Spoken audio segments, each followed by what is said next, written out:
जय श्री राम। सभी को राम राम। मैं हूं आचार्य महेंद्र और आज हम बात कर रहे हैं भगवान राम ने 2024 का परिणाम निर्धारित कर दिया है। आज हम चर्चा करेंगे भारत के भविष्य पर और 2024 में होने वाले भारत के राजनीतिक घटनाक्रम पर। भगवान राम का भव्य मंदिर जो अयोध्या में बनकर तैयार है और भगवान राम ने तय कर दिया है 2024 का इलेक्शन का परिणाम।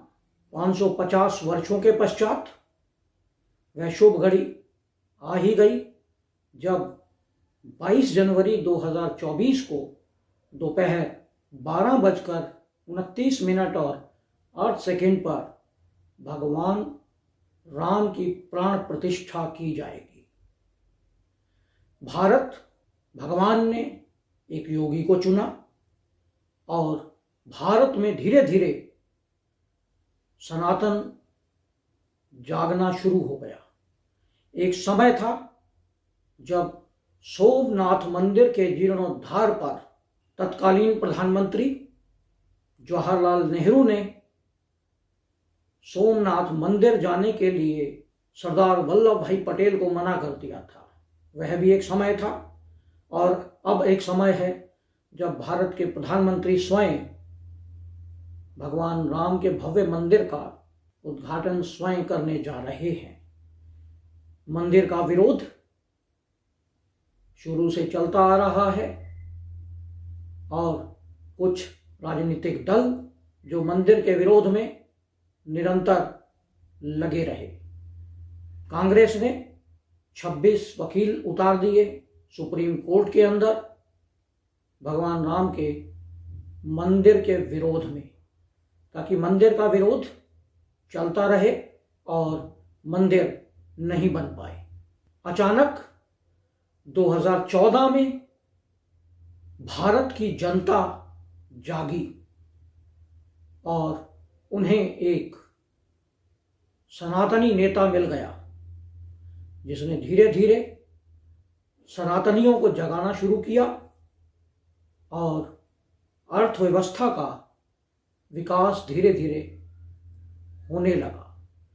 2014 में अगर हम बात करें तो उस समय भारत की जो स्टॉक एक्सचेंज है उसकी वैल्यू 1,20,000 बिलियन डॉलर थी, जो 2023 में बढ़कर 4 लाख बिलियन डॉलर बढ़ गई, यानी लगभग 4 गुना। स्टॉक एक्सचेंज का इंडेक्स जो 2014 में 21,000 पर था, वह 2023 का अंत आते आते 72,000 का आंकड़ा छू गया, लगभग 3.5 गुना।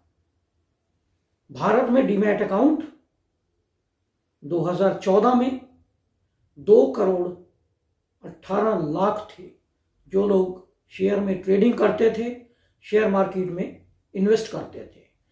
लेकिन 2023 का अंत आते आते यह आंकड़ा बढ़कर 13 करोड़ हो गया, यानी लगभग 6 गुना। तो आप सोच सकते हैं कि भारत की अर्थव्यवस्था किस तेजी से प्रगति कर रही है और इसमें कोरोना काल भी शामिल है जब पूरा व्यवसाय बंद था। और भारत आज की डेट में दुनिया में 5वीं बड़ी अर्थव्यवस्था है और 4 ट्रिलियन डॉलर के लगभग हम पहुंचने वाले हैं और बहुत जल्द भारत बड़ी 3 अर्थव्यवस्था में अपना स्थान बना लेगा। धीरे धीरे राम मंदिर का विरोध भी चलता रहा और 2019 में जब सनातनियों ने सुप्रीम कोर्ट में एक अर्जी लगाई कि राम मंदिर की सुनवाई डेली बेसिस पे की जाए, तो इसके विरोध में छोटा पजामा गैंग और तथाकथित लिबरल गैंग उतर आया और उन्होंने राम मंदिर की सुनवाई 2019 के चुनाव के बाद करने की मांग कोर्ट में रख दी, जिसे कोर्ट ने ठुकरा दिया और सुनवाई डेली बेसिस पर चलने लगी। कांग्रेस और तथाकथित लिबरल गैंग भगवान राम को काल्पनिक बताया। उन्होंने कोर्ट में एफिडेविट भी दिया कि भगवान राम काल्पनिक हैं। 9 नवंबर 2019 को वह घड़ी आ गई जब सुप्रीम कोर्ट ने अपना निर्णय राम मंदिर के पक्ष में सुना दिया। पूरा देश हर्षोल्लास से झूम उठा और सनातन धर्म की जीत हुई। अगर कांग्रेस की सरकार होती तो कोर्ट के विरोध में वह पार्लियामेंट में यह निर्णय को रद्द करवा देती। राम मंदिर के विरोधियों का मत है कि मंदिरों से कोई अर्थव्यवस्था नहीं सुधरती। मैं कहता हूं कि अगर उत्तराखंड से केदारनाथ, बद्रीनाथ और हरिद्वार को अगर हटा दिया जाए तो उत्तराखंड अपनी इकोनॉमी को नहीं संभाल सकता। अगर जम्मू एंड कश्मीर से वैष्णो देवी की इकोनॉमी को अलग कर दिया जाए तो जम्मू एंड कश्मीर भुखमरी के कगार पर आ जाएगा, विकास रुक जाएगा, विकास की परियोजनाएं बंद हो जाएंगी। इसी तरह अगर उत्तर प्रदेश में काशी, प्रयागराज, कुशीनगर, मथुरा अगर इनकी इकोनॉमी को अलग रखा जाए तो आप समझ सकते हैं कि उत्तर प्रदेश का क्या हाल होने वाला है। ऐसे ही अगर हम तिरुपति की बात करें, जो कि दुनिया का सबसे रिचेस्ट टेम्पल है, सबसे अमीर मंदिर है, और यह मूर्ख लोग बात करते हैं कि मंदिरों से कोई अर्थव्यवस्था सुधरती है, क्या रोजगार मिलता है, लोगों को व्यवसाय मिलता है, तो इसका हम अभी विश्लेषण करते हैं। अयोध्या धाम में भगवान राम का मंदिर बन रहा है और प्राण प्रतिष्ठा के दिन के लिए लगभग 5 लाख कलश का ऑर्डर जा चुका है।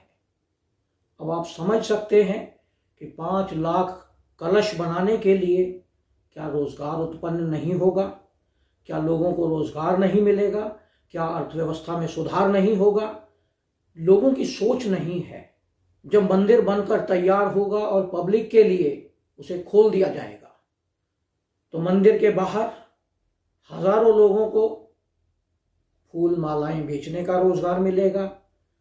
श्रृंगार, प्रसाद, माला, शंख, धार्मिक पुस्तकें, धार्मिक सामग्री, होटल, रेस्टोरेंट, ट्रांसपोर्ट, राष्ट्रीय और अंतर्राष्ट्रीय टूरिस्ट आएंगे इस स्थान पर। और लगभग 100 किलोमीटर का जो दायरा है अयोध्या का, अत्यधिक प्रभावित होगा और वहां अत्यधिक रोजगार के अवसर उत्पन्न होंगे। Hotel industry, restaurant industry, transport industry, tourist industry, ये सब वहां फलने फूलने जा रहे हैं। अयोध्या में एक अंतर्राष्ट्रीय एयरपोर्ट भी बनाया गया है, तो क्या एयरपोर्ट पर रोजगार उपलब्ध नहीं होंगे? लगभग 2 से 3 लाख लोग प्रतिदिन भगवान राम के दर्शन करेंगे। और पिछले दिनों जब काशी का जीर्णोद्धार हुआ तो वहां अब तक लगभग 13 करोड़ लोग भगवान शंकर के दर्शन कर चुके हैं। क्या 13 करोड़ लोग बिना खर्चे के दर्शन किए हैं? अगर हम एवरेज खर्चे की बात करें तो लगभग 2000 रुपए पर व्यक्ति खर्चा आता है उसके रहने का, खाने का, घूमने का, सामान खरीदने का। तो करीब करीब 26,000 करोड़ रुपए का जो बिजनेस है वो पिछले 1.5 से 2 वर्ष में हुआ है। तो क्या यह रोजगार नहीं है? मूर्खों को समझाना अत्यधिक मुश्किल है। लेकिन सनातनी अब जाग रहा है और भारत एक उभरती हुई अर्थव्यवस्था बनकर आगे आ रहा है। कई प्रकार के व्यवधान डालने का प्रयास चल रहा है कि भगवान राम के प्राण प्रतिष्ठा कार्यक्रम में बाधाएं डाली जाएं। कभी ट्रक ड्राइवरों का मुद्दा उठाकर, कभी कुश्ती संघ का मुद्दा उठाकर और कभी मणिपुर का और कई अन्य प्रकार के मुद्दों को उछालकर इसमें बाधाएं डालने का प्रयास किया जा रहा है। सभी विरोधी दल कई प्रकार की विवादित प्रक्रियाएं दे रहे हैं। इसका परिणाम आपको 2024 के चुनाव में देखने को मिलेगा।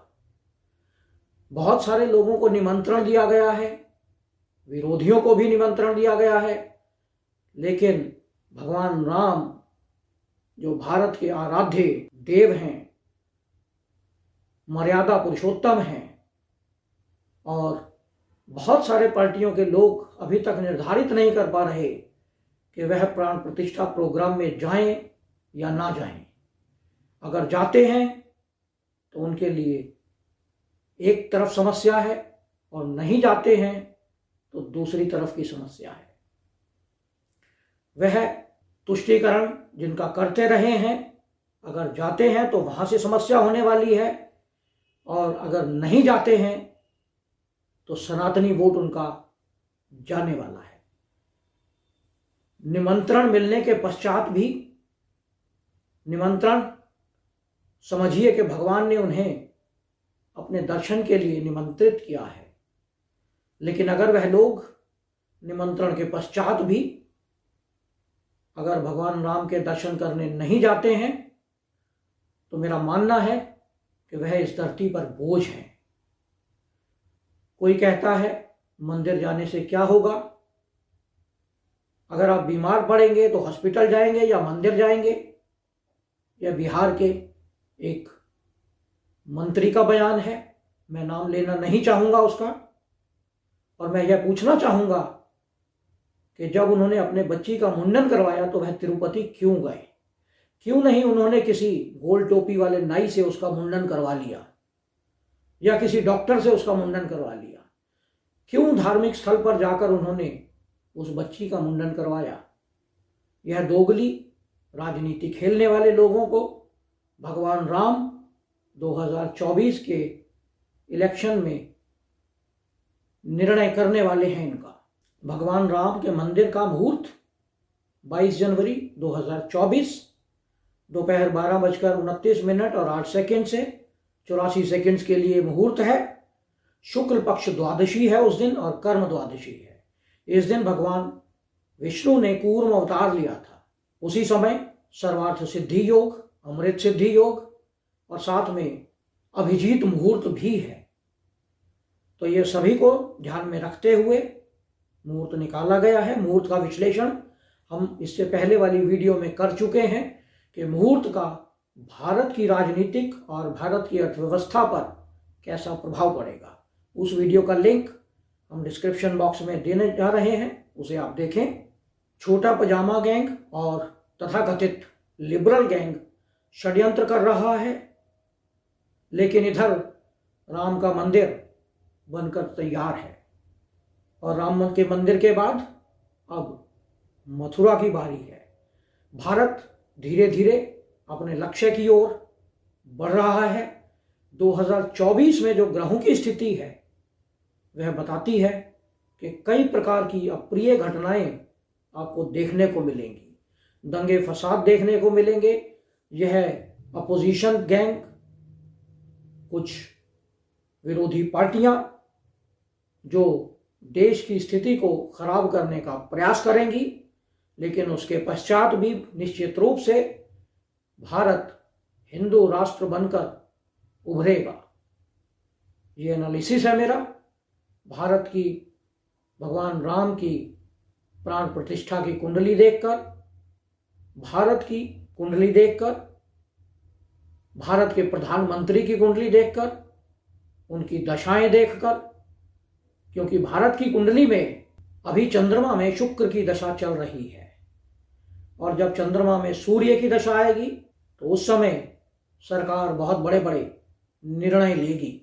और साथ में अगर हम भारत के प्रधानमंत्री की कुंडली की बात करें, उनकी कुंडली में मंगल में गुरु की दशा चल रही है 5 मई 2024 तक, और इसी बीच इलेक्शन समाप्त हो चुके होंगे। प्रधानमंत्री इलेक्शन जीतकर तीसरी बार प्रधानमंत्री बन चुके होंगे। 5 मई 2024 से लेकर 13 जून 2025 तक मंगल में शनि की दशा चल रही होगी, और उस समय प्रधानमंत्री के लग्नेश की और चतुर्थेश की दशा होगी, जिस समय बहुत बड़ी बड़ी निर्णय लिए जाएंगे और जिसके कारण विरोधियों का और तथाकथित लिबरल गैंग और गोल टोपी गैंग इसका विरोध करेगा। लेकिन उसके पश्चात भी गवर्नमेंट अपने निर्णय पर अडिग रहेगी। अब की बार भगवान राम पहुंचाएंगे 400 के पार।